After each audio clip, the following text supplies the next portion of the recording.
Hello అండి, అందరికీ ఎలా ఉన్నారు అందరూ? Welcome to our channel Dimple's cooking. ఈరోజు వీడియో వచ్చేసి పూరి అండి. వీడియో ఎక్కడ స్కిప్ చేయకుండా చూడండి. చిన్న చిన్న టిప్స్ చెప్తాను పూరి బాగా పొంగడానికి. మీరు కనుక ఫస్ట్ టైం నా వీడియో చూస్తున్నట్టయితే లైక్ చేయండి, షేర్ చేయండి. అదేవిధంగా మరిన్ని వీడియోస్ కోసం మా ఛానల్ని సబ్స్క్రైబ్ చేయండి. ముందుగా ఒక కప్ మిక్సింగ్ బౌల్ తీసుకొని 2 కప్పుల గోధుమ పిండి తీసుకోవాలండి. మైదా పిండితో చేసే కన్నా గోధుమ పిండితో చేస్తే అందులో ఫైబర్ ఎక్కువ ఉంటుంది కాబట్టి డైజెషన్కి మంచిగా పనిచేస్తుందండి. ఇప్పుడు దీంట్లో కొద్దిగా సాల్ట్ వేసుకొని 1 టేబుల్ స్పూన్ ఆయిల్ వేసుకోవాలండి. ఆయిల్ వేసే వీడియో క్లిప్ అనేది మిస్ అయిపోయిందండి. 1 టేబుల్ స్పూన్ ఆయిల్ వేసుకొని మొత్తం అంతా కూడా కలుపుకోవాలండి. ఇప్పుడు కొద్దిగా వాటర్ యాడ్ చేసుకుంటూ పిండి మొత్తం సాఫ్ట్గా ముద్దలాగా కలుపుకోవాలండి. వీడియోలో చూపిస్తున్నట్టు ఈ విధంగా ఉండాలండి. ఇప్పుడు దీన్ని ఒక హాఫ్ అన్ అవర్ పాటు నాననివ్వండి. నానితే పూరీలు బాగా వస్తాయండి. హాఫ్ అన్ అవర్ తర్వాత మూత తీసి మళ్ళీ కొద్దిగా కలపండి. ఒక 2 మినిట్స్ పాటు పిండిని మసాజ్ చేసినట్టు కలపండి, మర్దన చేసినట్టు ఈ విధంగా కలుపుకోండి సాఫ్ట్గా. ఇలా కలుపుకున్న తర్వాత మనకి ఏ సైజు పూరి కావాలో ఆ సైజుని బట్టి ముద్దలు అనేవి చుట్టుకోండి.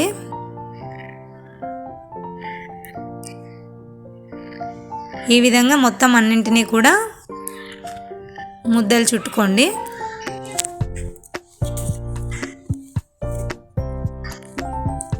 తక్కువ క్వాంటిటీతోనే స్టమక్ ఫుల్ అవుతుందండి. చపాతీలైనా పూరీలైనా తింటే బెస్ట్ డైట్ ఫుడ్ అండి. ఈ పిండితో చేసుకున్న స్నాక్స్ అయినా ఏవైనా తినడం.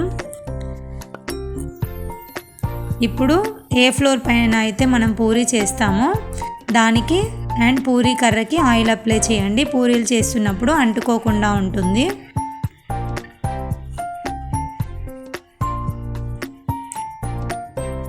పూరీ డీప్ ఫ్రై చేస్తాం కదండి, అందుకని ఎక్కువగా తింటే వెయిట్ గెయిన్ అవుతుంది.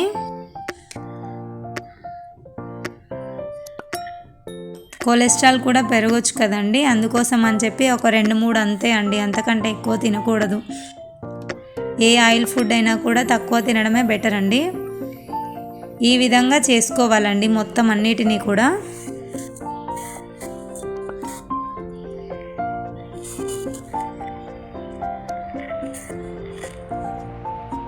పూరి అకేషనల్గానే తినడం బెస్ట్ అండి, రెగ్యులర్గా కాకుండా. ఇప్పుడు మొత్తం అన్నీ చేసుకున్నాం కదండి. ఇప్పుడు స్టవ్ ఆన్ చేసి కడాయి పెట్టుకొని డీప్ ఫ్రైకి సరిపడా ఆయిల్ వేసేసుకోవాలండి. ఆయిల్ హీట్ అయిన తర్వాత దాంట్లో పూరి వేసుకోవాలండి. ఆయిల్ బాగా హీట్ అయిన తర్వాతనే పూరి వేయండి, అప్పుడే పొంగుతుందన్నమాట. చూసారు కదండి ఎలా పొంగుతుందో. దానిపైన ఇలా ట్యాప్ చేస్తే మంచిగా పొంగుతుందన్నమాట. ఆయిల్ తక్కువనే వేసానండి. రీహీట్ చేసిన ఆయిల్ వాడకూడదని చెప్పేసి ఫ్రెష్గానే వాడాలని చెప్పేసి నేను పూరీలకు సరిపడే ఆయిల్ మాత్రమే వేస్తున్నానండి. మనం ఇప్పుడు డీప్ ఫ్రై చేసిన పూరి బ్రేక్ఫాస్ట్లోకి తిన్నా స్నాక్స్లోకి తిన్నా కూడా దీనికి ఆయిల్ తక్కువ వేసిన పప్పు కర్రీ లేదా పొటాటో ఏదైనా పర్లేదండి, ఆయిల్ ఫ్రీ కర్రీస్ వాడండి.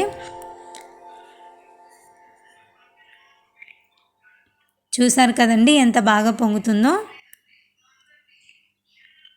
మనందరికీ ఎంతో ఇష్టమైన పూరి రెడీ అయిపోయిందండి.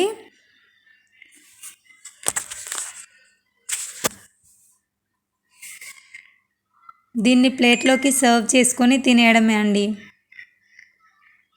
మీరు కూడా ట్రై చేసి కామెంట్ చేయండి. Thank you for watching.